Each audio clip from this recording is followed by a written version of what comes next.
The Book of Job, Chapter 1. There was a man in the land of Uz, whose name was Job. That man was blameless and upright, and one who feared God, and turned away from evil. There were born to him 7 sons and 3 daughters. His possessions also were 7,000 sheep, 3,000 camels, 500 yoke of oxen, 500 she-donkeys, and a very great household, so that this man was the greatest of all the children of the East. His sons went and held a feast in the house of each one on his birthday, and they sent and called for their 3 sisters to eat and to drink with them. It was so, when the days of their feasting had run their course, that Job sent and sanctified them, and rose up early in the morning, and offered burnt offerings according to the number of them all. For Job said, "It may be that my sons have sinned, and renounced God in their hearts." Thus Job did continually. Now it happened on the day when the sons of God came to present themselves before the Lord, that Satan also came among them. The Lord said to Satan, "Where have you come from?" Then Satan answered the Lord and said, "From going back and forth in the earth, and from walking up and down in it." The Lord said to Satan, "Have you considered my servant Job? For there is none like him in all the earth, a blameless and an upright man, one who fears God, and turns away from evil." Then Satan answered the Lord and said, "Does Job fear God for nothing? Haven't you made a hedge around him, and around his house, and around all that he has on every side? You have blessed the work of his hands, and his substance is increased in the land. But put forth your hand now and touch all that he has, and he will renounce you to your face." The Lord said to Satan, "Behold, all that he has is in your power, only on himself don't put forth your hand." So Satan went forth from the presence of the Lord. It fell on a day when his sons and his daughters were eating and drinking wine in their eldest brother's house, that there came a messenger to Job and said, "The oxen were plowing and the donkeys feeding beside them, and the Sabaeans attacked and took them away.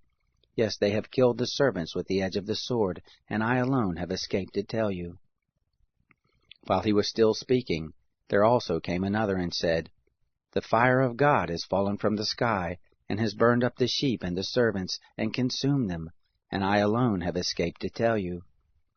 While he was still speaking, there came also another and said, "The Chaldeans made 3 bands, and swept down on the camels, and have taken them away, yes, and killed the servants with the edge of the sword, and I alone have escaped to tell you." While he was still speaking, there came also another and said, "Your sons and your daughters were eating and drinking wine in their eldest brother's house, and behold, there came a great wind from the wilderness, and struck the 4 corners of the house, and it fell on the young men, and they are dead. I alone have escaped to tell you." Then Job arose, and tore his robe, and shaved his head, and fell down on the ground and worshipped.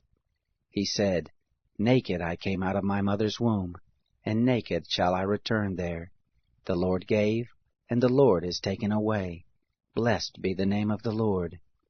In all this Job did not sin, nor charge God with wrongdoing.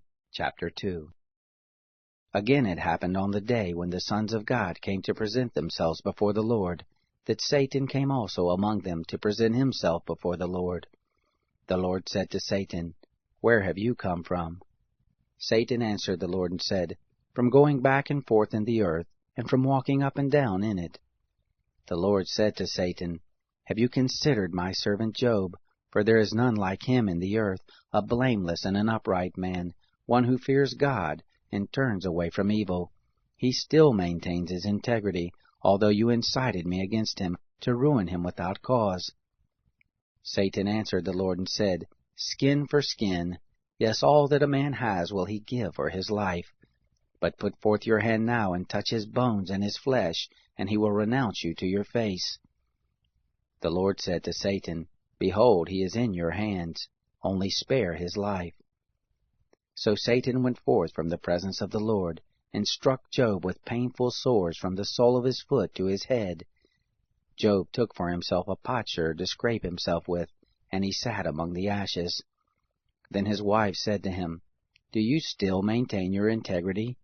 Renounce God and die." But he said to her, You speak as one of the foolish women would speak. What?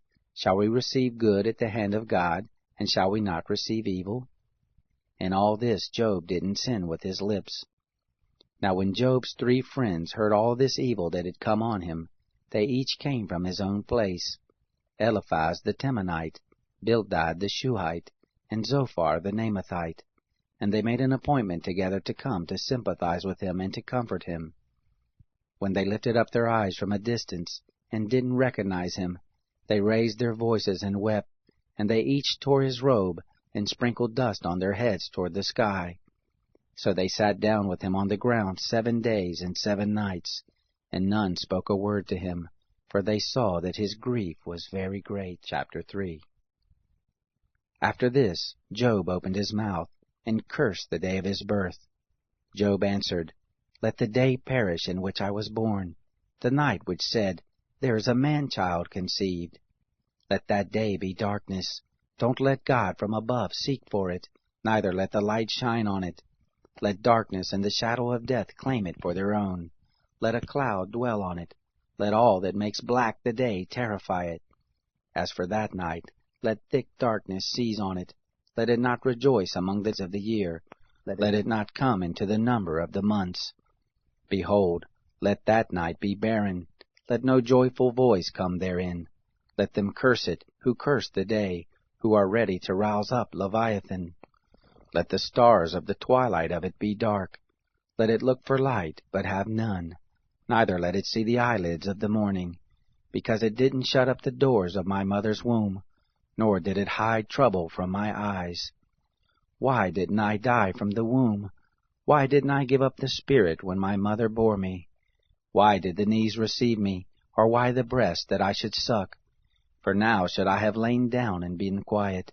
I should have slept, then I would have been at rest, with kings and counselors of the earth, who built up waste places for themselves, or with princes who had gold, who filled their houses with silver. Or as a hidden, untimely birth I had not been, as infants who never saw light. There the wicked cease from troubling, there the weary are at rest. There the prisoners are at ease together, they don't hear the voice of the taskmaster. The small and the great are there, the servant is free from his master. Why is light given to him who is in misery, life to the bitter in soul, who long for death but it doesn't come, who dig for it more than hidden treasures, who rejoice exceedingly and are glad when they can find the grave? Why is light given to a man whose way is hid, whom God has hedged in? For my sighing comes before I eat, my groanings are poured out like water. For the thing which I fear comes on me, that of which I am afraid comes to me. I am not at ease, neither am I quiet, neither have I rest, but trouble comes. Chapter 4. Then Eliphaz the Temanite answered, If someone ventures to talk with you, will you be grieved? But who can withhold himself from speaking? Behold, you have instructed many. You have strengthened the weak hands. Your words have supported him who was falling. You have made firm the feeble knees. But now it has come to you, and you faint. It touches you, and you are troubled. Isn't your piety your confidence, the integrity of your ways your hope? Remember now, whoever perished being innocent, or where were the upright cut off? According to what I have seen, those who plow iniquity and sow trouble reap the same. By the breath of God they perish, by the blast of his anger are they consumed. The roaring of the lion, and the voice of the fierce lion, the teeth of the young lions are broken. The old lion perishes for lack of prey. The cubs of the lioness are scattered abroad. Now a thing was secretly brought to me. My ear received a whisper of it, in thoughts from visions of the night, when deep sleep falls on men. Fear came on me and trembling, which made all my bones shake. Then a spirit passed before my face, the hair of my flesh stood up. It stood still, but I couldn't discern the appearance of it. A form was before my eyes. Silence. Then I heard a voice saying, Shall mortal man be more just than God? Shall a man be more pure than his Maker? Behold, he puts no trust in his servants. He charges his angels with error. How much more those who dwell in houses of clay, whose foundation is in the dust, who are crushed before the moth. Between morning and evening they are destroyed. They perish forever without any regarding it. Isn't their tent cord plucked up within them? They die, and that without wisdom. Chapter 5. Call now. Is there any who will answer you? To which of the holy ones will you turn? For resentment kills the foolish man, and jealousy kills the simple. I have seen the foolish taking root, but suddenly I cursed his habitation. His children are far from safety, they are crushed in the gate, neither is there any to deliver them. Whose harvest the hungry eats up, and take it even out of the thorns. The thirsty seek for their substance. For affliction doesn't come forth from the dust, neither does trouble spring out of the ground. But man is born to trouble, as the sparks fly upward. But as for me, I would seek God. To God would I commit my cause, who does great things that can't be fathomed, marvelous things without number, who gives rain on the earth, and sends waters on the fields, so that he sets up on high those who are low. Those who mourn are exalted to safety. He frustrates the devices of the crafty, so that their hands can't perform their enterprise. He takes the wise and their own craftiness. The counsel of the cunning is carried headlong. They meet with darkness in the daytime, and grope at noonday as in the night. But he saves from the sword of their mouth even the needy from the hand of the mighty. So the poor has hope, and injustice shuts her mouth. Behold, happy is the man whom God corrects. Therefore do not despise the chastening of the Almighty. For he wounds and binds up, he injures and his hands make whole. He will deliver you in 6 troubles, yes, in 7 there shall no evil touch you. In famine he will redeem you from death, in war from the power of the sword. You shall be hidden from the scourge of the tongue, neither shall you be afraid of destruction when it comes. At destruction and famine you shall laugh, neither shall you be afraid of the animals of the earth. For you shall be in league with the stones of the field. The animals of the field shall be at peace with you. You shall know that your tent is in peace. You shall visit your fold, and shall miss nothing. You shall know also that your seed shall be great. Your offspring is the grass of the earth. You shall come to your grave in a full age, like a shock of grain comes in its season. Look this, we have searched it, so it is. Hear it, and know it for your good. Chapter 6. Then Job answered, O that my anguish were weighed, and all my calamity laid in the balances! For now it would be heavier than the sand of the seas. Therefore have my words been rash. For the arrows of the Almighty are within me. My spirit drinks up their poison. The terrors of God set themselves in array against me. Does the wild donkey bray when he has grass? Or does the ox low over his fodder? Can that which has no flavor be eaten without salt? Or is there any taste in the white of an egg? My soul refuses to touch them. They are as loathsome food to me. Oh, that I might have my request, that God would grant the thing that I long for, even that it would please God to crush me, that he would let loose his hand and cut me off. Be it still my consolation. Yes, let me exult in pain that doesn't spare, that I have not denied the words of the Holy One. What is my strength that I should wait? What is my end that I should be patient? Is my strength the strength of stones, or is my flesh of brass? Isn't it that I have no help in me, that wisdom is quite driven from me? To him who is ready to faint, kindness should be shown from his friend, even to him who forsakes the fear of the Almighty. My brothers have dealt deceitfully as a brook, as the channel of brooks that pass away, which are black by the reason of the ice, in which the snow hides itself. In the dry season they vanish. When it is hot they are consumed out of their place. The caravans that travel beside them turn aside. They go up into the waste and perish. The caravans of Tema looked. The companies of Sheba waited for them. They were distressed because they were confident.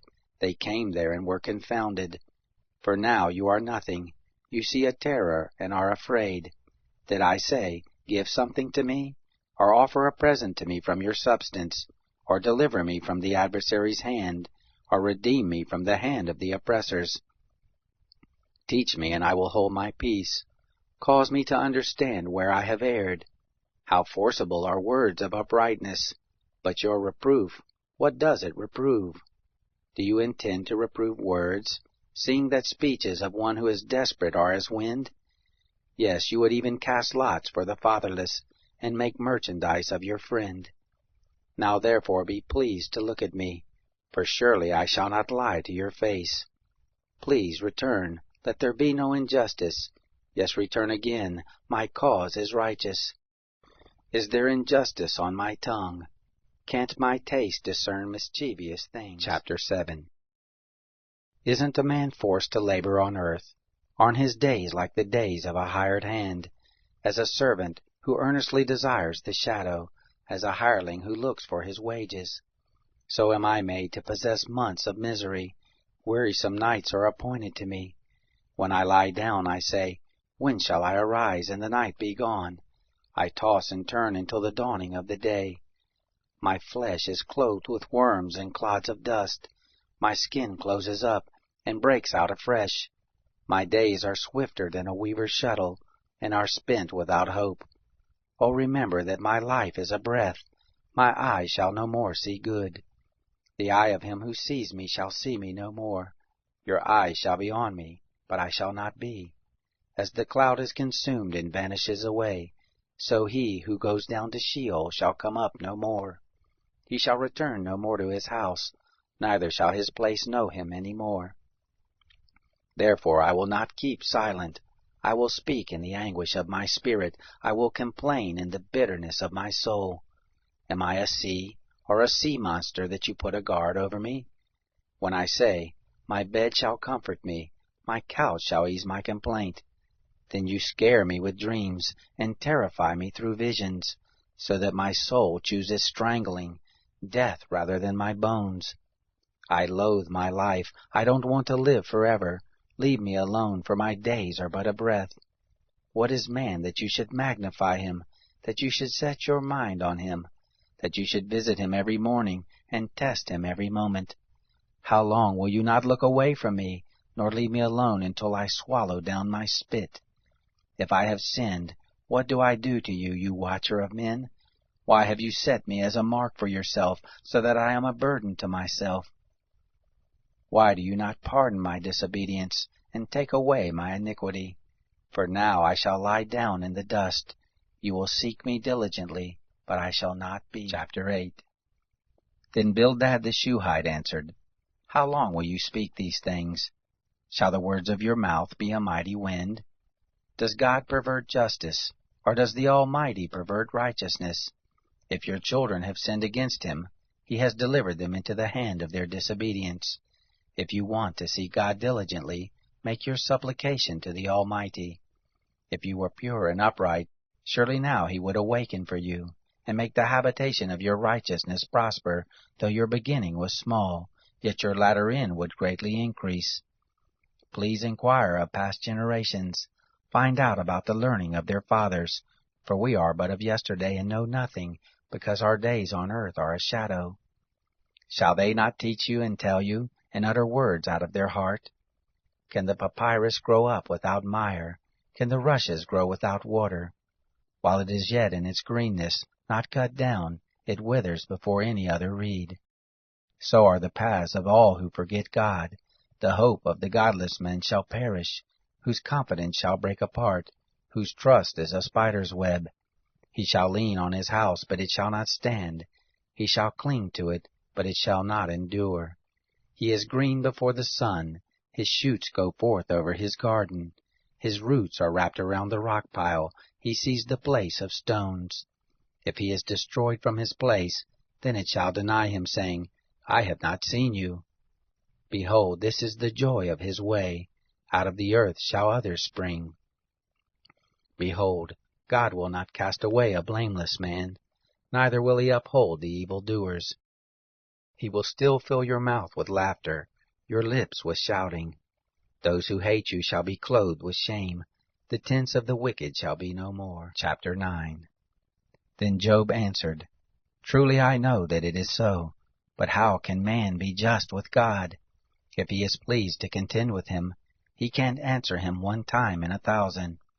God, who is wise in heart and mighty in strength, who has hardened himself against him and prospered, who removes the mountains and they don't know it when he overturns them in his anger, who shakes the earth out of its place, the pillars of it tremble, who commands the sun and it doesn't rise, and seals up the stars, who alone stretches out the heavens and treads on the waves of the sea, who makes the Bear, Orion, and the Pleiades, and the chambers of the south, who does great things past finding out, yes, marvelous things without number. Behold, he goes by me, and I don't see him. He passes on also, but I don't perceive him. Behold, he snatches away. Who can hinder him? Who will ask him, What are you doing? God will not withdraw his anger. The helpers of Rahab stoop under him. How much less shall I answer him, or choose my words to argue with him? Whom, though I were righteous, yet would I not answer. I would make supplication to my judge. If I had called, and he had answered me, yet I would not believe that he listened to my voice. For he breaks me with a tempest, and multiplies my wounds without cause. He will not allow me to take breath, but fills me with bitterness. If it is a matter of strength, behold, he is mighty. If of justice, who says he will summon me? Though I am righteous, my own mouth shall condemn me. Though I am blameless, it shall prove me perverse. I am blameless. I don't regard myself. I despise my life. It is all the same, therefore I say, he destroys the blameless and the wicked. If the scourge kills suddenly, he will mock at the trial of the innocent. The earth is given into the hand of the wicked. He covers the faces of the judges of it. If not he, then who is it? Now my days are swifter than a runner. They flee away, they see no good. They have passed away as the swift ships, as the eagle that swoops on the prey. If I say, I will forget my complaint, I will put off my sad face and cheer up. I am afraid of all my sorrows. I know that you will not hold me innocent. I shall be condemned. Why then do I labor in vain? If I wash myself with snow, and cleanse my hands with lye, yet you will plunge me in the ditch. My own clothes shall abhor me. For he is not a man as I am, that I should answer him, that we should come together in judgment.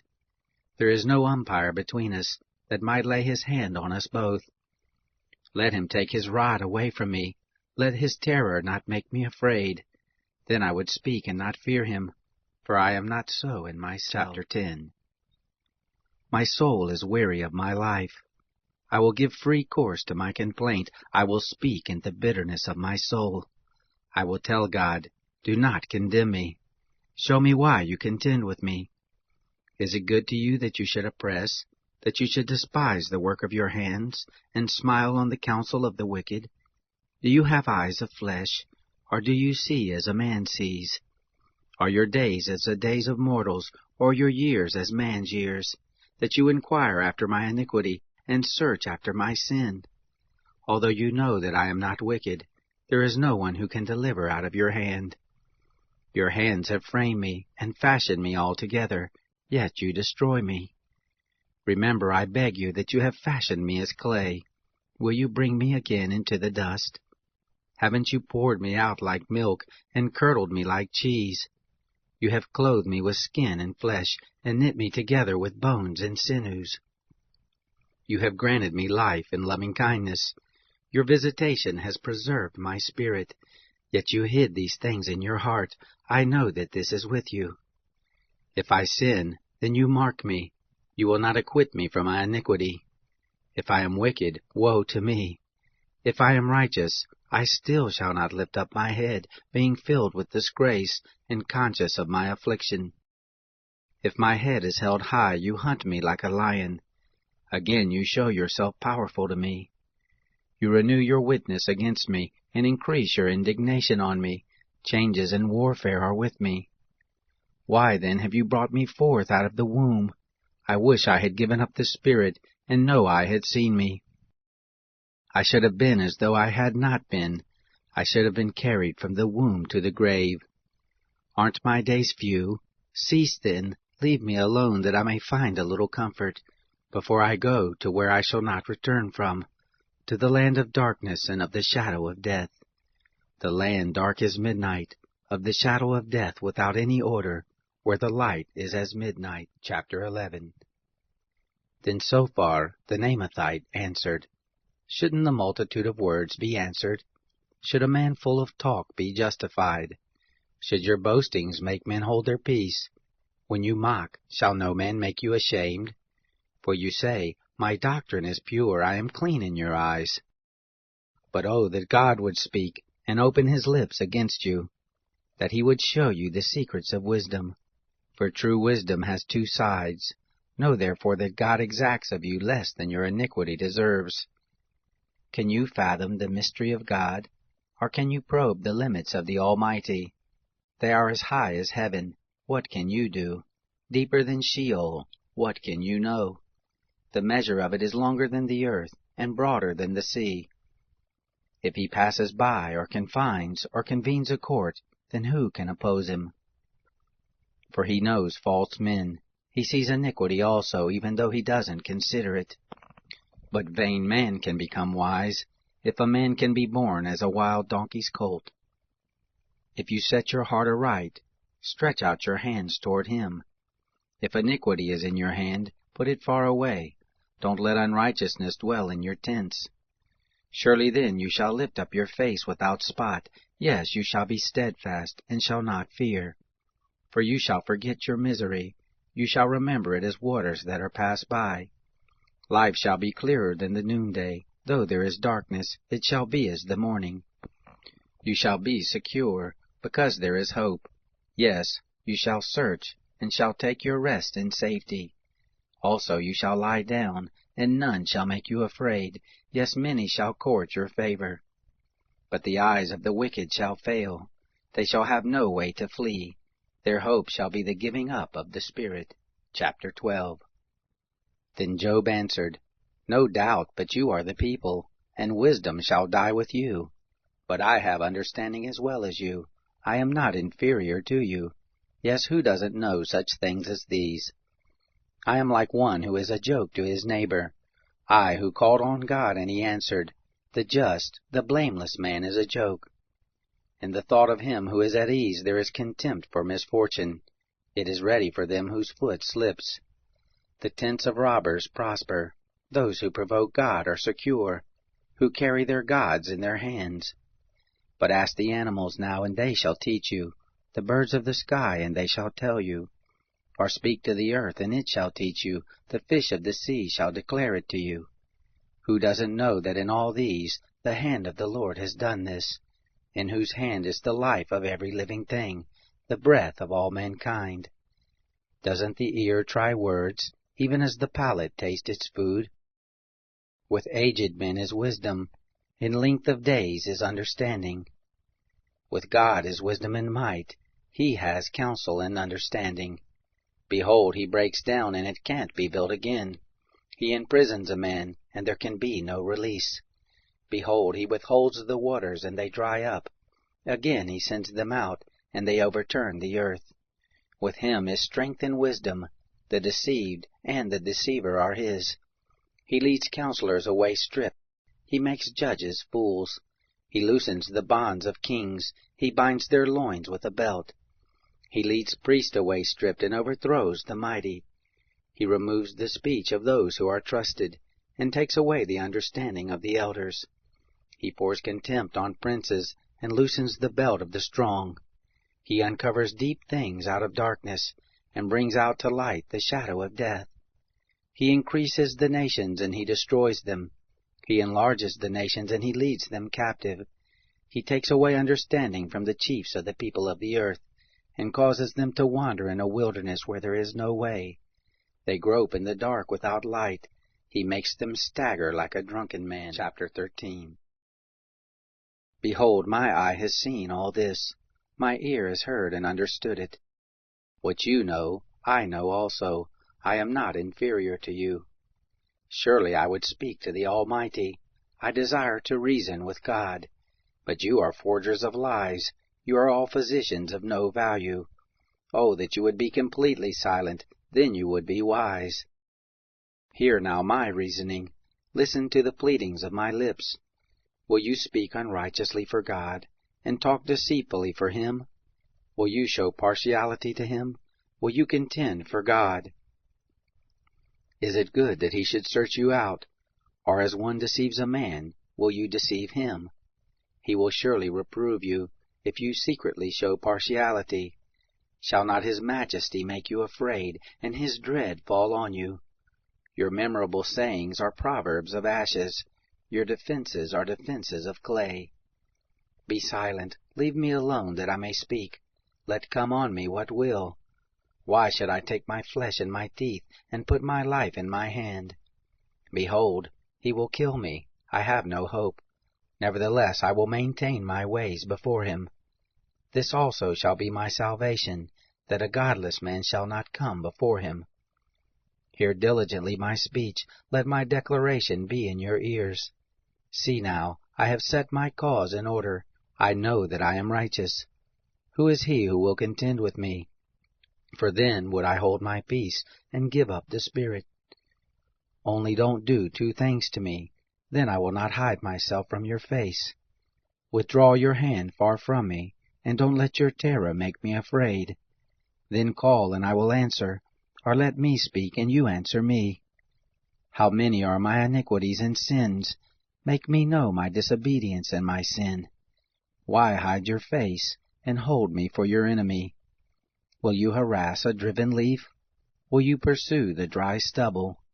For you write bitter things against me, and make me inherit the iniquities of my youth. You also put my feet in the stocks, and mark all my paths. You set a bound to the soles of my feet. Though I am decaying like a rotten thing, like a garment that is moth-eaten. Chapter 14. Man, who is born of a woman, is a few days and full of trouble. He comes forth like a flower and is cut down. He also flees like a shadow and doesn't continue.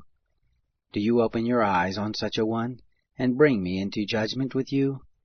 Who can bring a clean thing out of an unclean? Not one. Seeing his days are determined, the number of his months is with you, and you have appointed his bounds that he can't pass. Look away from him that he may rest, until he shall accomplish as a hireling his day. For there is hope for a tree, if it is cut down, that it will sprout again, that the tender branch of it will not cease, though the root of it grows old in the earth, and the stock of it dies in the ground. Yet through the sin of water it will bud, and put forth boughs like a plant. But man dies and is laid low. Yes, man gives up the spirit, and where is he? As the waters fail from the sea, and the river wastes and dries up, so man lies down and doesn't rise, until the heavens are no more. They shall not awake, nor be roused out of their sleep. Oh, that you would hide me in Sheol, that you would keep me secret until your wrath is past, that you would appoint me a set time and remember me. If a man dies, shall he live again? All the days of my warfare would I wait until my release should come. You would call, and I would answer you. You would have a desire to the work of your hands. But now you number my steps. Don't you watch over my sin? My disobedience is sealed up in a bag. You fasten up my iniquity. But the mountain falling comes to nothing. The rock is removed out of its place. The waters wear the stones. The torrents of it wash away the dust of the earth. So you destroy the hope of man. You forever prevail against him, and he passes. You change his face, and send him away. His sons come to honor, and he doesn't know it. They are brought low, but he doesn't perceive it of them. But his flesh on him has pain. His soul within him mourns. Chapter 15. Then Eliphaz the Temanite answered, Should a wise man answer with vain knowledge, and fill himself with the east wind? Should he reason with unprofitable talk, or with speeches with which he can do no good? Yes, you do away with fear, and hinder devotion before God. For your iniquity teaches your mouth, and you choose the language of the crafty. Your own mouth condemns you, and not I. Yes, your own lips testify against you. Are you the first man who was born, or were you brought forth before the hills? Have you heard the secret counsel of God? Do you limit wisdom to yourself? What do you know that we don't know? What do you understand which is not in us?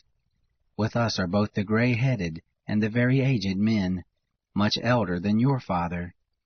Are the consolations of God too small for you, even the word that is gentle towards you? Why does your heart carry you away? Why do your eyes flash, that you turn your spirit against God, and let such words go out of your mouth? What is man that he should be clean? He who is born of a woman, that he should be righteous? Behold, he puts no trust in his holy ones. Yes, the heavens are not clean in his sight. How much less one who is abominable and corrupt, a man who drinks iniquity like water? I will show you, listen to me, that which I have seen I will declare, which wise men have told from their fathers and have not hidden it, to whom alone the land was given, and no stranger passed among them. The wicked man travails with pain all his days, even the number of years that are laid up for the oppressor. A sound of terrors is in his ears. In prosperity the destroyer shall come on him. He doesn't believe that he shall return out of darkness. He is waited for by the sword. He wanders abroad for bread, saying, Where is it? He knows that the day of darkness is ready at his hand. Distress and anguish make him afraid.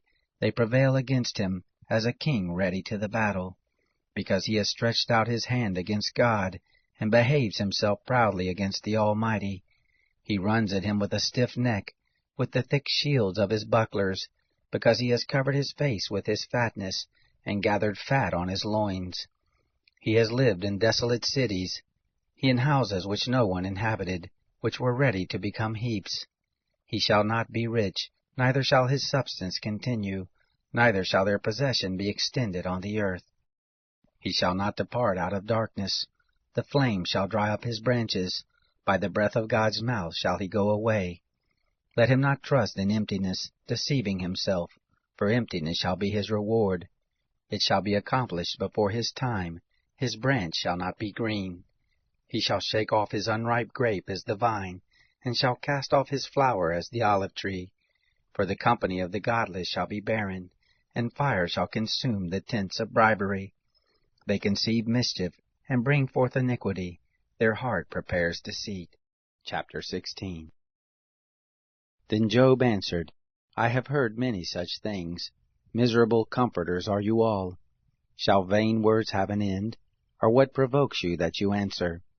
I also could speak as you do. If your soul were in my soul's place, I could join words together against you, and shake my head at you. But I would strengthen you with my mouth. The solace of my lips would relieve you. Though I speak, my grief is not subsided. Though I forbear, what am I eased? But now, God, you have surely worn me out. You have made desolate all my company. You have shriveled me up. This is a witness against me. My leanness rises up against me. It testifies to my face. He has torn me in his wrath, and persecuted me. He has gnashed on me with his teeth. My adversary sharpens his eyes on me. They have gaped on me with their mouth. They have struck me on the cheek reproachfully. They gather themselves together against me. God delivers me to the ungodly, and casts me into the hands of the wicked. I was at ease, and he broke me apart. Yes, he has taken me by the neck, and dashed me to pieces. He has also set me up for his target. His archers surround me. He splits my kidneys apart and does not spare. He pours out my gall on the ground. He breaks me with breach on breach. He runs on me like a giant. I have sewed sackcloth on my skin, and have thrust my horn in the dust. My face is red with weeping. Darkness is on my eyelids. Although there is no violence in my hands, and my prayer is pure. Earth, don't cover my blood. Let my cry have no place to rest. Even now, behold, my witness is in heaven. He who vouches for me is on high. My friends scoff at me. My eyes pour out tears to God. Oh, that he would maintain the right of man with God, of a son of man with his neighbor. For when a few years are come, I shall go the way from whence I shall not return. Chapter 17. My spirit is consumed, my days are extinct, and the grave is ready for me. Surely there are mockers with me. My eyes dwell on their provocation. Now give a pledge, be collateral for me with yourself. Who is there who will strike hands with me? For you have hidden their heart from understanding, therefore shall you not exalt them. He who denounces his friends for a prey, even the eyes of his children shall fail. But he has made me a byword of the people. They spit in my face. My eye also is dim by reason of sorrow. All my members are as a shadow. Upright men shall be astonished at this. The innocent shall stir himself up against the godless. Yet shall the righteous hold on his way. He who has clean hands shall grow stronger and stronger. But as for you all, come on now again. I shall not find a wise man among you. My days are past. My plans are broken off, as are the thoughts of my heart. They change the night into day, saying, the light is near, in the presence of darkness. If I look for Sheol as my house, if I have spread my couch in the darkness, if I have said to corruption, you are my father, and to the worm, my mother and my sister, where then is my hope? As for my hope, who shall see it? Shall it go down with me to the gates of Sheol, or descend together into the dust? Chapter 18. Then Bildad the Shuhite answered, How long will you hunt for words? Consider, and afterwards we will speak. Why are we counted as animals, which have become unclean in your sight? You who tear yourself in your anger, shall the earth be forsaken for you? Or shall the rock be removed out of its place? Yes, the light of the wicked shall be put out. The spark of his fire shall not shine. The light shall be dark in his tent. His lamp above him shall be put out. The steps of his strength shall be shortened. His own counsel shall cast him down. For he is cast into a net by his own feet, and he wanders into its mesh. A snare shall take him by the heel. A trap shall lay hold on him. A noose is hidden for him in the ground, a trap for him in the way. Terror shall make him afraid on every side, and shall chase him at his heels. His strength shall be famished, calamity shall be ready at his side. The members of his body shall be devoured, the firstborn of death shall devour his members. He shall be rooted out of his tent where he trust. He shall be brought to the king of terrors. There shall dwell in his tent that which is none of his. Sulphur shall be scattered on his habitation. His roots shall be dried up beneath. Above shall his branch be cut off. His memory shall perish from the earth. He shall have no name in the street. He shall be driven from light into darkness, and chased out of the world. He shall have neither son nor grandson among his people, nor any remaining where he sojourned. Those who come after shall be astonished at his day, as those who went before were frightened. Surely such are the dwellings of the unrighteous. This is the place of him who doesn't know God. Chapter 19.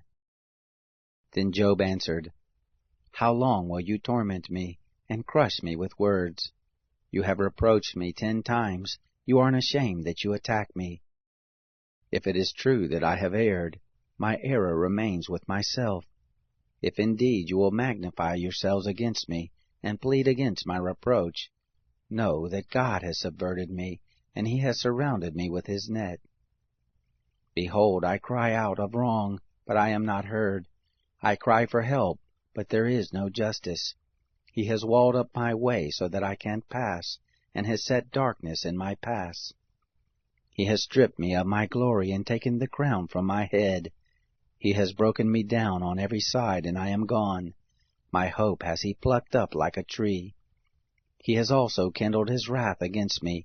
He counts me among his adversaries. His troops come on together, build a siege ramp against me, and encamp around my tent. He has put my brothers far from me. My acquaintances are wholly estranged from me. My relatives have gone away. My familiar friends have forgotten me. Those who dwell in my house and my maids count me for a stranger. I am an alien in their sight.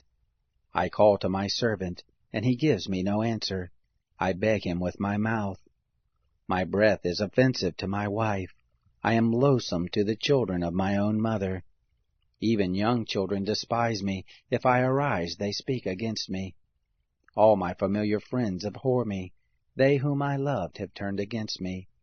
My bones stick to my skin and to my flesh. I have escaped by the skin of my teeth. Have pity on me, you my friends, for the hand of God has touched me. Why do you persecute me as God? Are you not satisfied with my flesh? Oh, that my words were now written! Oh, that they were inscribed in a book! That with an iron pen and lead they were engraved in the rock forever! But as for me, I know that my Redeemer lives. In the end he will stand upon the earth. After my skin is destroyed, then in my flesh shall I see God, whom I, even I, shall see on my side. My eye shall see, and not as a stranger. My heart is consumed within me. If you say, How we will persecute him, because the cause of the matter is found in me. Be afraid of the sword, for wrath brings the punishments of the sword, that you may know there is a judgment. Chapter 20. Then Zophar the Naamathite answered, Therefore do my thoughts give answer to me, even by reason of my haste that is in me. I have heard the reproof which puts me to shame. The spirit of my understanding answers me. Don't you know this from old time, since man was placed on the earth, that the triumphing of the wicked is short, the joy of the godless but for a moment? Though his height mount up to the heavens, and his head reach to the clouds, yet he shall perish forever like his own dung. Those who have seen him shall say, Where is he? He shall fly away as a dream, and shall not be found. Yes, he shall be chased away like a vision of the night. The eye which saw him shall see him more, neither shall his place any more see him. His children shall seek the favor of the poor. His hand shall give back his wealth. His bones are full of his youth, but youth shall lie down with him in the dust. Though wickedness is sweet in his mouth, though he hide it under his tongue, though he spare it, and will not let it go, but keep it still within his mouth, yet his food in his bowels is turned, it is cobra venom within him. He has swallowed down riches, and he shall vomit them up again. God will cast them out of his belly. He shall suck cobra venom, the viper's tongue shall kill him. He shall not look at the rivers, the flowing streams of honey and butter. That for which he labored he shall restore, and shall not swallow it down. According to the substance that he has gotten, he shall not rejoice. For he has oppressed and forsaken the poor. He has violently taken away a house, and he shall not build it up. Because he knew no quietness within him, he shall not save anything of that in which he delights. There was nothing left that he didn't devour, therefore his prosperity shall not endure. In the fullness of his sufficiency, distress shall overtake him. The hand of everyone who is in misery shall come on him. When he is about to fill his belly, God will cast the fierceness of his wrath on him. It will rain on him while he is eating. He shall flee from the iron weapon. The bronze arrow shall strike him through. He draws it forth, and it comes out of his body. Yes, the glittering point comes out of his liver. Terrors are on him. All darkness is laid up for his treasures. An unfanned fire shall devour him. It shall consume that which is left in his tent. The heavens shall reveal his iniquity. The earth shall rise up against him. The increase of his house shall depart. They shall rush away in the day of his wrath. This is the portion of a wicked man from God, the heritage appointed to him by God. Chapter 21. Then Job answered, Listen diligently to my speech. Let this be your consolation. Allow me, and I also will speak. After I have spoken, mock on. As for me, is my complaint to man? Why shouldn't I be impatient? Look at me and be astonished. Lay your hand on your mouth. When I remember I am troubled, horror takes hold of my flesh. Why do the wicked live, become old, yes, and grow mighty in power? Their child is established with them in their sight, their offspring before their eyes. Their houses are safe from fear, neither is the rod of God upon them. Their bulls breed without fail, their cows calve and don't miscarry. They send forth their little ones like a flock, their children dance. They sing to the tambourine and harp, and rejoice at the sound of the pipe. They spend their days in prosperity. In an instant they go down to Sheol. They tell God, "Depart from us, for we don't want to know about your ways." What is the Almighty that we should serve him? What profit should we have if we pray to him? Behold, their prosperity is not in their hand. The counsel of the wicked is far from me. How often is it that the lamp of the wicked is put out, that their calamity comes on them, that God distributes sorrows in his anger, that they are as stubble before the wind, as chaff that the storm carries away. You say, God lays up his iniquity for his children. Let him recompense it to himself, that he may know it. Let his own eyes see his destruction. Let him drink the wrath of the Almighty. For what does he care for his house after him, when the number of his months is cut off? Shall any teach God knowledge, seeing he judges those who are high? One dies in his full strength, being wholly at ease and quiet. His pails are full of milk, the marrow of his bones is moistened. Another dies in bitterness of soul, and never taste of good. They lie down alike in the dust. The worm covers them both. Behold, I know your thoughts, the devices with which you would wrong me. For you say, Where is the house of the prince? Where is the tent in which the wicked live? Haven't you asked wayfaring men? Don't you know their evidences, that the evil man is reserved to the day of calamity, that they are led forth to the day of wrath? Who shall declare his way to his face? Who shall repay him what he has done? Yet shall he be borne to the grave. Men shall keep watch over the tomb.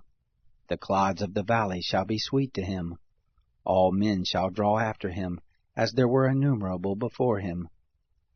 So how can you comfort me with nonsense, seeing that in your answers there remains only falsehood? Chapter 22. Then Eliphaz the Temanite answered, Can a man be profitable to God? Surely he who is wise is profitable to himself. Is it any pleasure to the Almighty that you are righteous, or does it benefit him that you make your ways perfect? Is it for your piety that he reproves you, that he enters in with you into judgment? Isn't your wickedness great? Neither is there any end to your iniquities. For you have taken pledges from your brother for nothing, and stripped the naked of their clothing. You haven't given water to the weary to drink, and you have withheld bread from the hungry. But as for the mighty man, he had the earth. The honorable man, he lived in it. You have sent widows away empty, and the arms of the fatherless have been broken. Therefore snares are round about you, sudden fear troubles you, or darkness, so that you cannot see, and floods of waters cover you.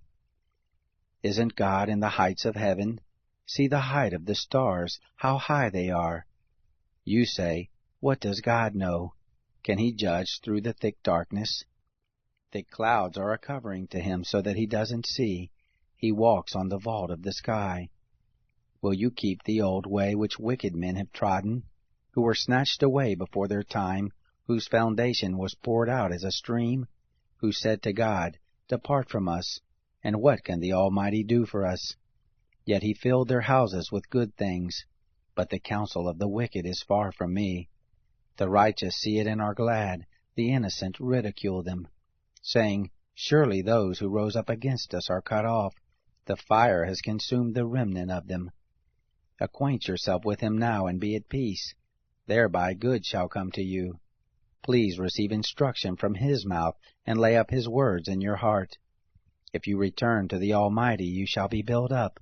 If you put away unrighteousness far from your tents, lay your treasure in the dust, the gold of Ophir among the stones of the brooks.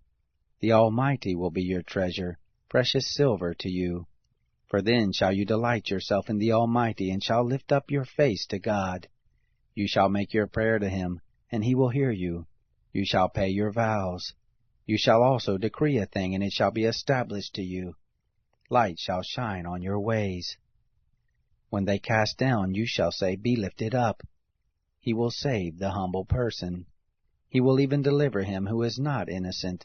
Yes, he shall be delivered through the cleanness of your hands. Chapter 23. Then Job answered, Even today is my complaint rebellious. His hand is heavy in spite of my groaning. Oh, that I knew where I might find him, that I might come even to his seat. I would set my cause in order before him, and fill my mouth with arguments. I would know the words which he would answer me, and understand what he would tell me.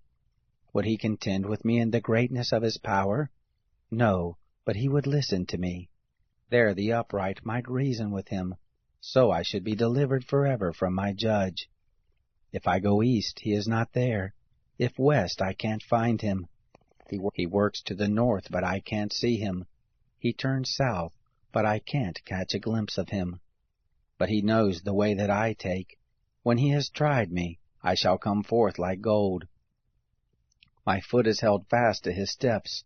His way have I kept and not turned aside. I haven't gone back from the commandment of his lips.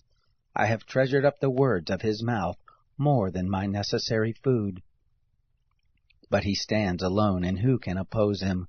What his soul desires, even that he does, for he performs that which is appointed for me. Many such things are with him.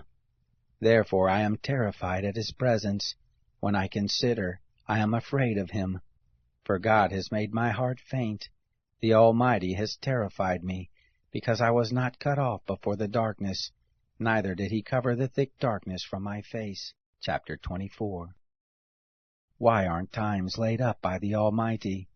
Why don't those who know him see his days? There are people who remove the landmarks. They violently take away flocks and feed them. They drive away the donkey of the fatherless, and they take the widow's ox for a pledge. They turn the needy out of the way. The poor of the earth all hide themselves. Behold, as wild donkeys in the desert, they go forth to their work, seeking diligently for food. The wilderness yields them bread for their children. They cut their provender in the field. They glean the vineyard of the wicked. They lie all night naked without clothing, and have no covering in the cold. They are wet with the showers of the mountains, and embrace the rock for lack of shelter. There are those who pluck the fatherless from the breast, and take a pledge of the poor, so that they go around naked without clothing. Being hungry, they carry the sheaves. They make oil within the walls of these men. They tread winepresses and suffer thirst. From out of the populous city men groan. The soul of the wounded cries out, yet God doesn't regard the folly. There are those who rebel against the light. They don't know the ways of it, nor abide in the paths of it. The murderer rises with the light. He kills the poor and needy. In the night he is like a thief. The eye also of the adulterer waits for the twilight, saying, No eye shall see me. He disguises his face. In the dark they dig through houses. They shut themselves up in the daytime. They don't know the light. For the morning is to all of them like thick darkness, for they know the terrors of the thick darkness. They are foam on the surface of the waters. Their portion is cursed in the earth. They don't turn into the way of the vineyards. Drought and heat consume the snow waters, so does Sheol those who have sinned. The womb shall forget him. The worm shall feed sweetly on him. He shall no more be remembered. Unrighteousness shall be broken as a tree. He devours the barren who don't bear. He shows no kindness to the widow. Yet God preserves the mighty by his power. He rises up who has no assurance of life. God gives them security, and they rest in it. His eyes are on their ways. They are exalted, yet a little while, and they are gone. Yes, they are brought low. They are taken out of the way as all others, and are cut off as the tops of the ears of grain. If it isn't so now, who will prove me a liar, and make my speech worth nothing? Chapter 25. Then Bildad the Shuhite answered, Dominion and fear are with him. He makes peace in his high places. Can his armies be counted? On whom does his light not arise? How then can man be just with God? Or how can he who is born of a woman be clean? Behold, even the moon has no brightness, and the stars are not pure in his sight. How much less man who is a worm, the son of man who is a worm. Chapter 26. Then Job answered, How have you helped him who is without power? How have you saved the arm that has no strength? How have you counseled him who has no wisdom, and plentifully declared sound knowledge? To whom have you uttered words, whose spirit came forth from you? Those who are deceased tremble, those beneath the waters and all that live in them. Sheol is naked before God, and Abaddon has no covering. He stretches out the north over empty space, and hangs the earth on nothing. He binds up the waters in his thick clouds, and the cloud is not burst under them. He encloses the face of his throne, and spreads his cloud on it. He has described a boundary on the surface of the waters, and to the confines of light and darkness. The pillars of heaven tremble, and are astonished at his rebuke. He stirs up the sea with his power, and by his understanding he strikes through Rahab. By his spirit the heavens are garnished. His hand has pierced the swift serpent. Behold, these are but the outskirts of his ways. How small a whisper do we hear of him! But the thunder of his power, who can understand? Chapter 27.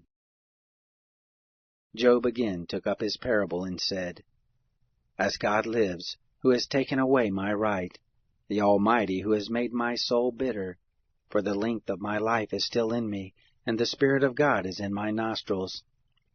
Surely my lips shall not speak unrighteousness, neither shall my tongue utter deceit. Far be it from me that I should justify you. Until I die I will not put away my integrity from me. I will hold fast to my righteousness, and will not let it go. My heart shall not reproach me so long as I live. Let my enemy be as the wicked.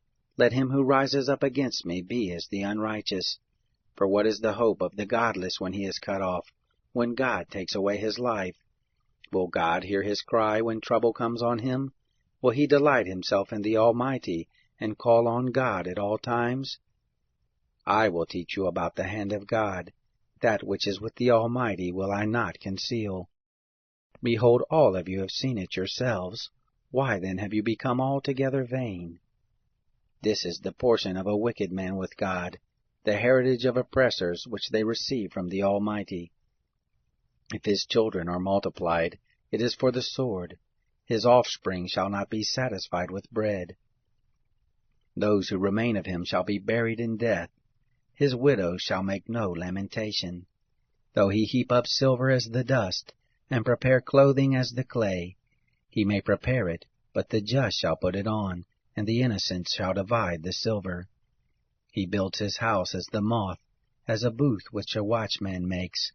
He lies down rich, but he shall not do so again. He opens his eyes, and is not. Terrors overtake him like waters. A tempest steals him away in the night. The east wind carries him away, and he departs. It sweeps him out of his place. For it hurls at him and does not spare, as he flees away from his hand. Men shall clap their hands at him, and shall hiss him out of his place. Chapter 28. Surely there is a mine for silver, and a place for gold which they refine. Iron is taken out of the earth, and copper is smelted out of the ore. Man sets an end to darkness, and searches out to the furthest bound the stones of obscurity and of thick darkness. He breaks open a shaft away from where people live. They are forgotten by the foot. They hang far from men. They swing back and forth. As for the earth, out of it comes bread. Underneath it is turned up as if it were by fire. Sapphires come from its rocks. It has dust of gold. That path no bird of prey knows, neither has the falcon's eye seen it. The proud animals have not trodden it, nor has the fierce lion passed by there. He puts forth his hand on the flinty rock, and he overturns the mountains by the roots. He cuts out channels among the rocks. His eye sees every precious thing. He binds the streams that they don't trickle. The thing that is hidden he brings forth to light. But where shall wisdom be found? Where is the place of understanding? Man doesn't know its price, neither is it found in the land of the living. The deep says, "It isn't in me." The sea says, "It isn't with me." It can't be gotten for gold, neither shall silver be weighed for its price. It can't be valued with the gold of Ophir, with the precious onyx or the sapphire. Gold and glass can't equal it, neither shall it be exchanged for jewels of fine gold. No mention shall be made of coral or of crystal. Yes, the price of wisdom is above rubies. The topaz of Ethiopia shall not equal it, neither shall it be valued with pure gold. Whence then comes wisdom? Where is the place of understanding? Seeing it is hidden from the eyes of all living, and kept close from the birds of the sky. Destruction and death say, We have heard a rumor of it with our ears. God understands its way, and He knows its place. For He looks to the ends of the earth, and sees under the whole sky. He establishes the force of the wind, yes, He measures out the waters by measure. When He made a decree for the rain, and a way for the lightning of the thunder, then did He see it and declare it. He established it, yes, and searched it out. To man He said, Behold, the fear of the Lord, that is wisdom. To depart from evil is understanding. Chapter 29. Job again took up his parable and said, Oh, that I were as in the months of old, as in the days when God watched over me, when His lamp shone on my head, and by His light I walked through darkness, as I was in the ripeness of my days, when the friendship of God was in my tent, when the Almighty was yet with me, and my children were around me, when my steps were washed with butter, and the rock poured out streams of oil for me, when I went forth to the city gate, when I prepared my seat in the street. The young men saw me and hid themselves. The aged rose up and stood. The princes refrained from talking, and laid their hand on their mouth. The voice of the nobles was hushed, and their tongue stuck to the roof of their mouth. For when the ear heard me, then it blessed me, and when the eye saw me, it commended me, because I delivered the poor who cried, and the fatherless also, who had none to help him. The blessing of him who was ready to perish came on me, and I caused the widow's heart to sing for joy. I put on righteousness, and it clothed me. My justice was as a robe and a diadem. I was eyes to the blind, and feet to the lame. I was a father to the needy. The cause of him whom I didn't know I searched out. I broke the jaws of the unrighteous, and plucked the prey out of his teeth. Then I said, I shall die in my own house. I shall number my days as the sand. My root is spread out to the waters. The dew lies all night on my branch. My glory is fresh in me. My bow is renewed in my hand. Men listened to me, waited, and kept silence for my counsel. After my words they didn't speak again. My speech fell on them. They waited for me as for the rain. Their mouths drank as with the spring rain. I smiled on them when they had no confidence. They didn't reject the light of my face. I chose out their way and sat as chief. I lived as a king in the army, as one who comforts the mourners. Chapter 30. But now those who are younger than I have me in derision, whose fathers I would have disdained to put with my sheepdogs. Of what use is the strength of their hands to me, men in whom ripe age has perished? They are gone from lack and famine. They gnaw the dry ground in the gloom of waste and desolation. They pluck salt herbs by the bushes. The roots of the broom are their food. They are driven forth from the midst of men. They cry after them as after a thief, so that they dwell in frightful valleys, and in holes of the earth and of the rocks. Among the bushes they bray, and under the nettles they are gathered together. They are children of fools, yes, children of base men. They were flogged out of the land. Now I have become their song. Yes, I am a byword to them. They abhor me. They stand aloof from me, and don't hesitate to spit in my face. For he has untied his cord and afflicted me, and they have thrown off restraint before me. On my right hand rise the rabble. They thrust aside my feet. They cast up against me their ways of destruction. They mar my path. They set forward my calamity without anyone's help. As through a wide breach they come. In the midst of the ruin they roll themselves in. Terrors are turned on me. They chase my honor as the wind. My welfare has passed away as a cloud. Now my soul is poured out within me. Days of affliction have taken hold on me. In the night season my bones are pierced in me, and the pains that gnaw me take no rest. By great force is my garment disfigured. It binds me about as a collar of my coat. He has cast me into the mire, have become like dust and ashes. I cry to you, and you do not answer me. I stand up, and you gaze at me. You have turned to be cruel to me. With the might of your hand you persecute me. You lift me up to the wind and drive me with it. You dissolve me in the storm. For I know that you will bring me to death, to the house appointed for all living. However, doesn't one stretch out a hand in his fall, or in his calamity therefore cry for help? Didn't I weep for him who was in trouble? Wasn't my soul grieved for the needy? When I looked for good, then evil came. When I waited for light, there came darkness. My heart is troubled and doesn't rest. Days of affliction have come on me. I go mourning without the sun. I stand up in the assembly and cry for help. I am a brother to jackals and a companion to ostriches. My skin grows black and peels from me. My bones are burned with heat. Therefore is my harp turned to mourning, and my pipe into the voice of those who weep. Chapter 31. I made a covenant with my eyes. How then should I look lustfully at a young woman? For what is the portion from God above, and the heritage from the Almighty on high? Is it not calamity to the unrighteous, and disaster to the workers of iniquity? Doesn't he see my ways, and number all my steps?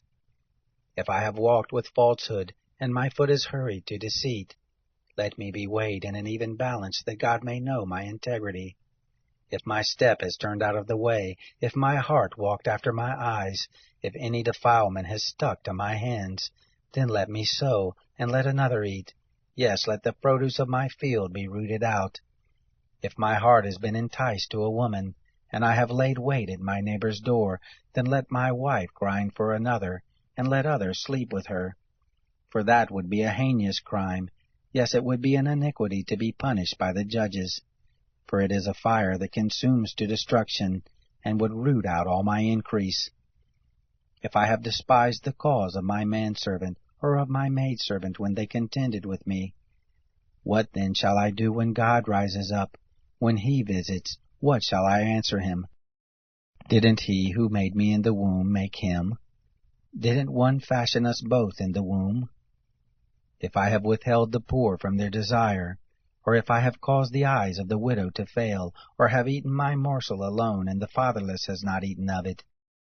No, from my youth he grew up with me as with a father. Her have I guided from my mother's womb. If I have seen any perish for want of clothing, or that the needy had no covering, if his heart hasn't blessed me, if he hasn't been warmed with my sheep's fleece, if I have lifted up my hand against the fatherless, because I saw my help in the gate, then let my shoulder fall from the shoulder blade, and my arm be broken from the bone. For calamity from God is a terror to me. By reason of his majesty I can do nothing. If I have made gold my hope, and have said to the fine gold, You are my confidence. If I have rejoiced because my wealth was great, and because my hand had gotten much, if I had seen the sun when it shined, or the moon moving in splendor, and my heart has been secretly enticed, that my hand would throw a kiss from my mouth, this also would be an iniquity to be punished by the judges, for I should have denied the God who is above. If I have rejoiced at the destruction of him who hated me, or lifted up myself when evil found him, yes, I have not allowed my mouth to sin by asking his life with a curse. If the men of my tent have not said, Who can find one who has not been filled with his meat? The foreigner has not lodged in the street, but I have opened my doors to the traveler. If like Adam I have covered my transgressions, by hiding my iniquity in my heart, because I feared the great multitude, and the contempt of families terrified me, so that I kept silence, and didn't go out of the door. Oh, that I had one to hear me! Behold, here is my signature. Let the Almighty answer me. Let the accuser write my indictment. Surely I would carry it on my shoulder, and I would bind it to me as a crown. I would declare to him the number of my steps. As a prince would I go near to him. If my land cries out against me, and the furrows of it weep together, if I have eaten the fruits of it without money, or have caused the owners of it to lose their life, let briars grow instead of wheat, and stinkweed instead of barley. The words of Job are ended. Chapter 32.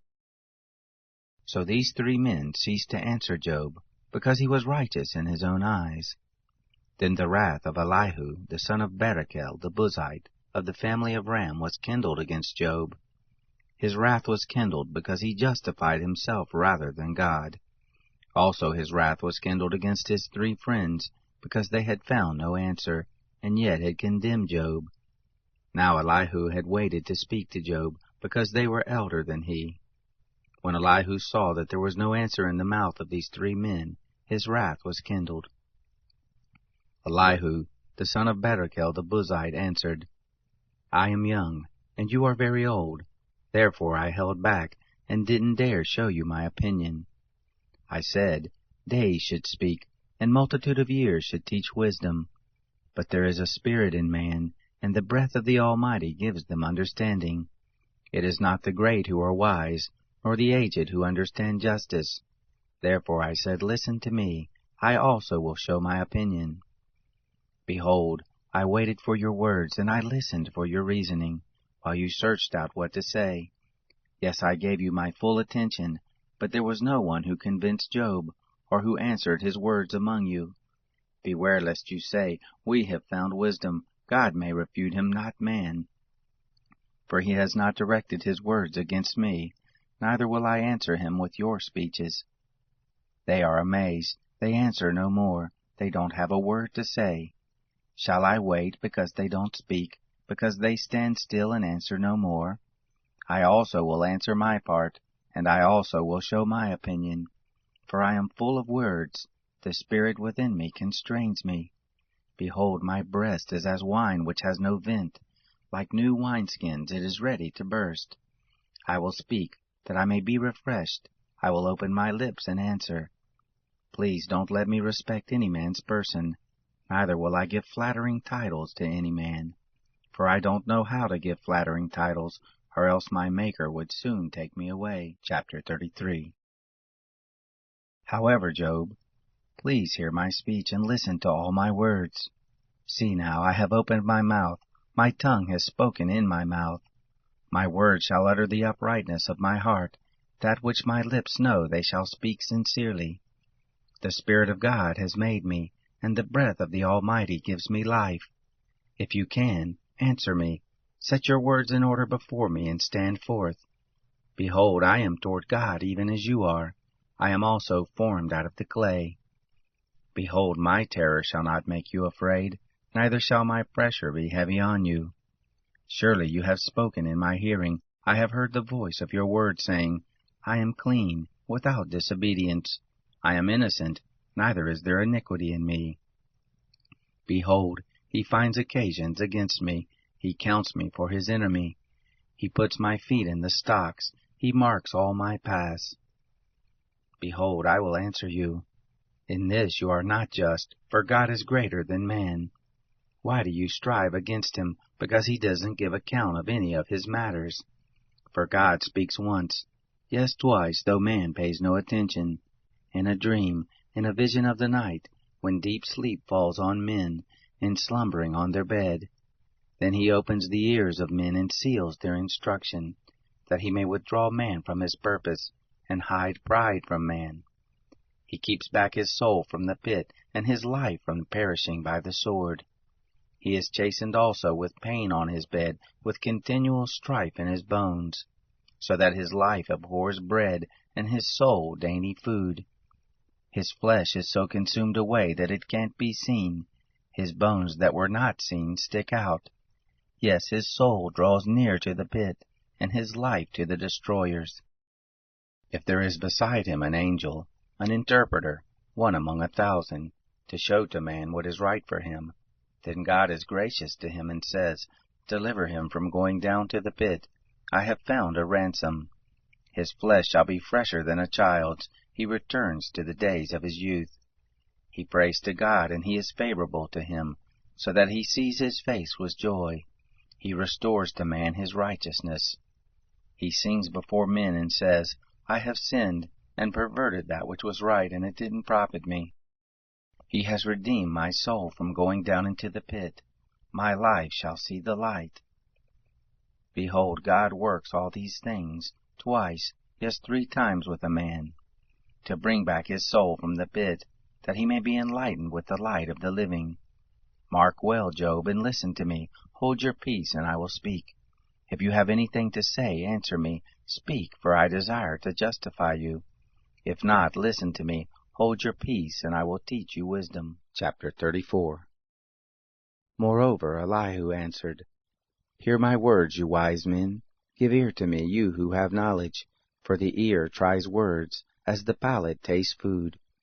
Let us choose for us that which is right. Let us know among ourselves what is good. For Job has said, I am righteous. God has taken away my right. Notwithstanding my right, I am considered a liar. My wound is incurable, though I am without disobedience. What man is like Job, who drinks scorn like water, who goes in company with workers of iniquity, and walks with wicked men? For he has said, It profits a man nothing, that he should delight himself with God. Therefore listen to me, you men of understanding. Far be it from God that he should do wickedness, from the Almighty that he should commit iniquity. For the work of a man will he render to him, and cause every man to find according to his ways. Yes, surely God will not do wickedly, neither will the Almighty pervert justice.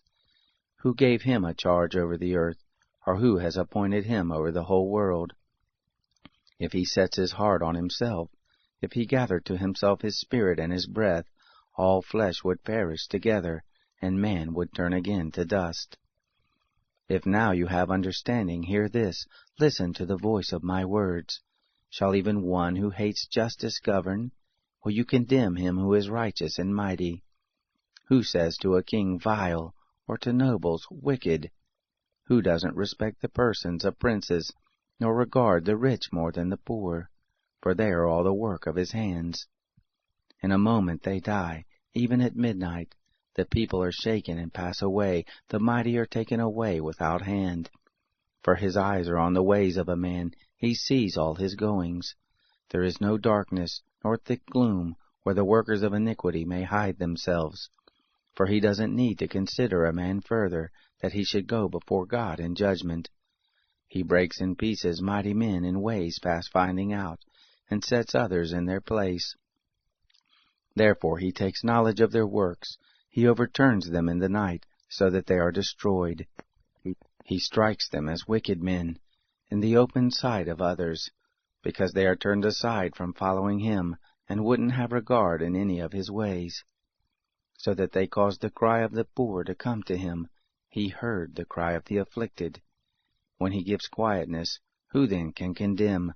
When he hides his face, who then can see him?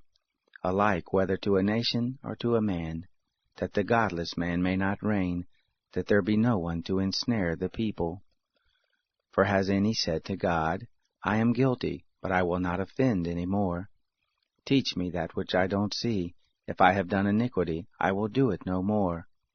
Shall his recompense be as you desire, that you refuse it? For you must choose, and not I.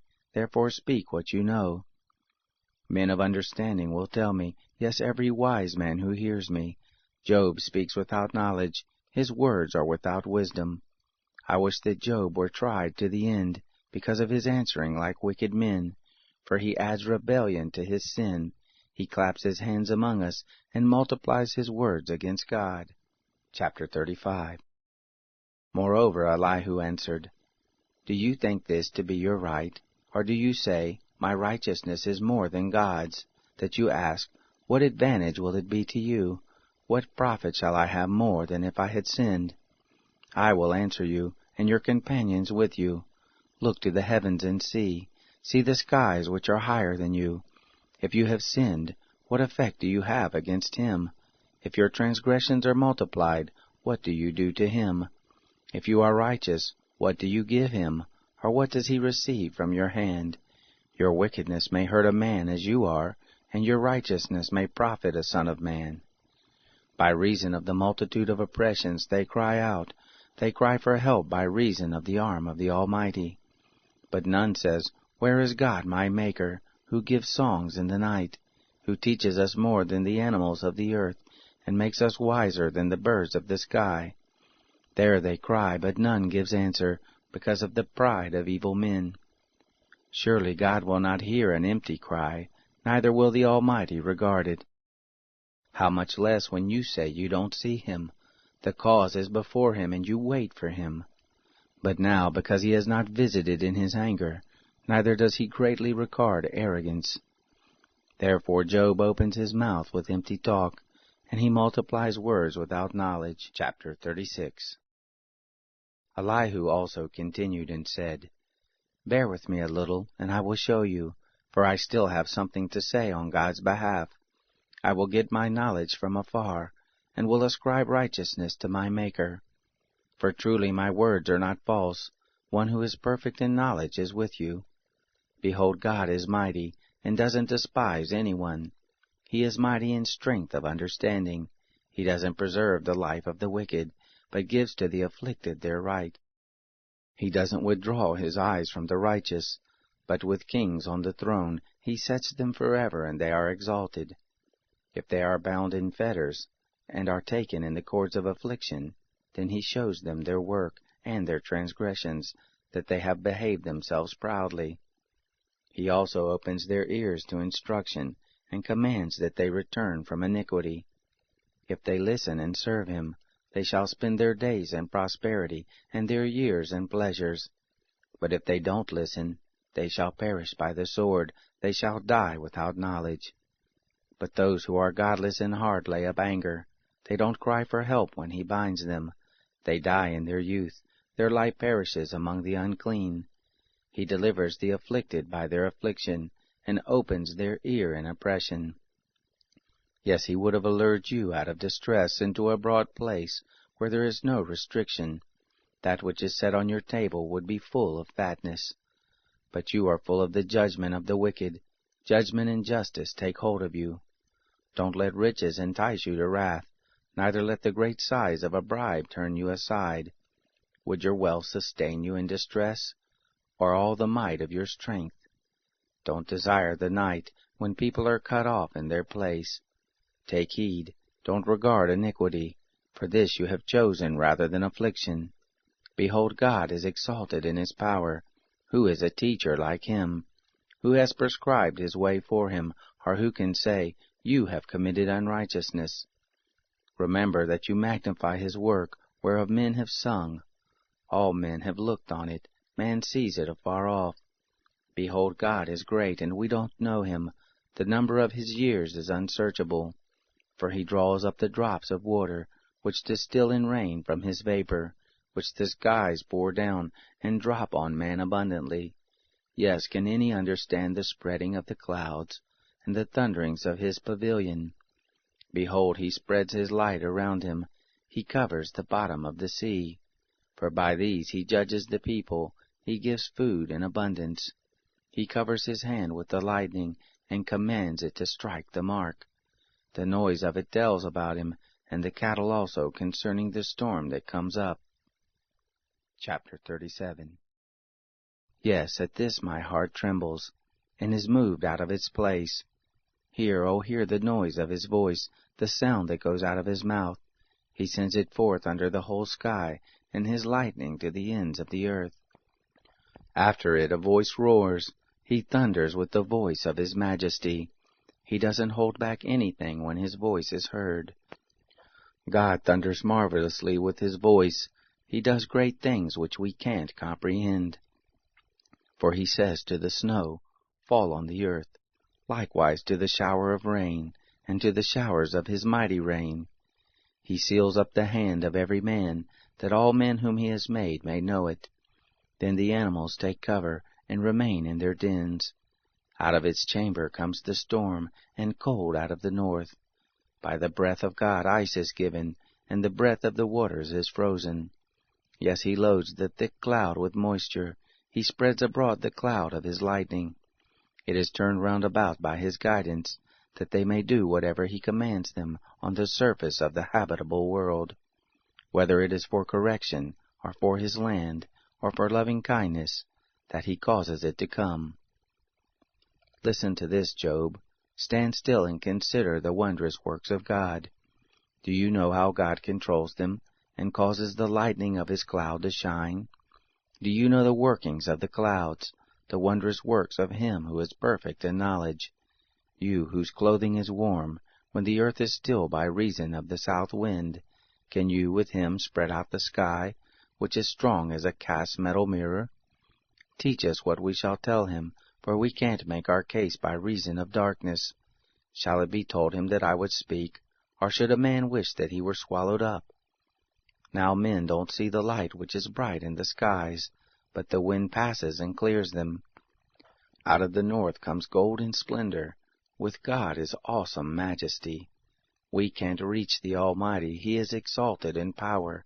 In justice and great righteousness he will not oppress. Therefore men revere him. He doesn't regard any who are wise of heart. Chapter 38. Then the Lord answered Job out of the whirlwind. Who is this, who darkens counsel by words without knowledge? Brace yourself like a man, for I will question you, then you answer me. Where were you when I laid the foundations of the earth? Declare if you have understanding. Who determined the measures of it if you know, or who stretched the line on it? Whereupon were the foundations of it fastened, or who laid its cornerstone? When the morning stars sang together, and all the sons of God shouted for joy? Or who shut up the sea with doors, when it broke forth from the womb? When I made clouds the garment of it, thick darkness as a swaddling band for it? Marked out for it my bound, and set its bars and doors, and said, Here you may come, but no further. Here shall your proud waves be stayed. Have you commanded the morning in your days, and caused the dawn to know its place, that it might take hold of the ends of the earth, and shake the wicked out of it? It is changed as clay under the seal, and stands forth as a garment. From the wicked their light is withheld, the high arm is broken. Have you entered into the springs of the sea, or have you walked in the recesses of the deep? Have the gates of death been revealed to you, or have you seen the gates of the shadow of death? Have you comprehended the earth and its breadth? Declare if you know it all. What is the way to the dwelling of light? As for darkness, where is the place of it? That you should take it to the bound of it, that you should discern the pass to the house of it. Surely you know, for you were born then, and the number of your days is great. Have you entered into the treasuries of the snow, or have you seen the treasuries of the hail, which I have reserved against the time of trouble, against the day of battle and war? By what way is the lightning distributed, or the east wind scattered on the earth? Who has cut a channel for the flood water, or the path for the thunderstorm, to cause it to rain on a land where no man is, on the wilderness in which there is no man, to satisfy the waste and desolate ground, to cause the tender grass to spring forth? Does the rain have a father, or who fathers the drops of dew? Out of whose womb came the ice, the gray frost of the sky, who has given birth to it? The waters become hard like stone, when the surface of the deep is frozen. Can you bind the cluster of the Pleiades, or loosen the cords of Orion? Can you lead forth the constellations in their season, or can you guide the bear with her cubs? Do you know the laws of the heavens? Can you establish the dominion of it over the earth? Can you lift up your voice to the clouds, that abundance of waters may cover you? Can you send forth lightnings that they may go? Do they report to you, Here we are? Who has put wisdom in the inward parts, or who has given understanding to the mind? Who can number the clouds by wisdom, or who can pour out the bottles of the sky, when the dust runs into a mass and the clouds of the earth stick together? Can you hunt the prey for the lioness, or satisfy the appetite of the young lions, when they crouch in their dens, and lie in wait in the thicket? Who provides for the raven his prey, when his young ones cry to God and wander for lack of food? Chapter 49. Do you know the time when the mountain goat gives birth? Do you watch when the doe bears fawns? Can you number the months that they fulfill, or do you know the time when they give birth? They bow themselves, they bring forth their young, they end their labor pains. Their young ones become strong, they grow up in the open field, they go forth and don't return again. Who has set the wild donkey free, or who has loosened the bonds of the swift donkey? whose home I have made the wilderness, and the salt land his dwelling place. He scorns the tumult of the city, neither does he hear the shouting of the driver.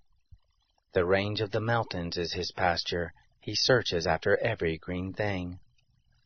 Will the wild ox be content to serve you, or will he stay by your feeding trough? Can you hold the wild ox in the furrow with his harness, or will he till the valleys after you? Will you trust him because his strength is great, or will you leave to him your labor?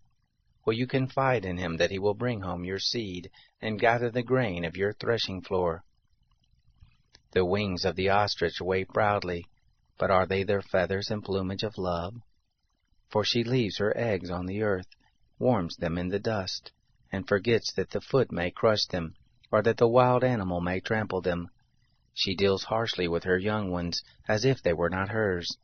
Though her labor is in vain, she is without fear, because God has deprived her of wisdom, neither has he imparted to her understanding. When she lifts up herself on high, she scorns the horse and his rider. Have you given the horse might? Have you clothed his neck with a quivering mane? Have you made him to leap as a locust? The glory of his snorting is awesome. He paws in the valley and rejoices in his strength. He goes out to meet the armed men. He mocks at fear and is not dismayed, neither does he turn back from the sword. The quiver rattles against him, the flashing spear and the javelin. He eats up the ground with fierceness and rage, neither does he stand still at the sound of the trumpet. As often as the trumpet sounds, he snorts, "Aha!" He smells the battle afar off, the thunder of the captains and the shouting. Is it by your wisdom that the hawk soars, and stretches her wings toward the south? Is it at your command that the eagle mounts up and makes his nest on high? On the cliff he dwells, and makes his home, on the point of the cliff in the stronghold. From there he spies out the prey, his eyes see it afar off.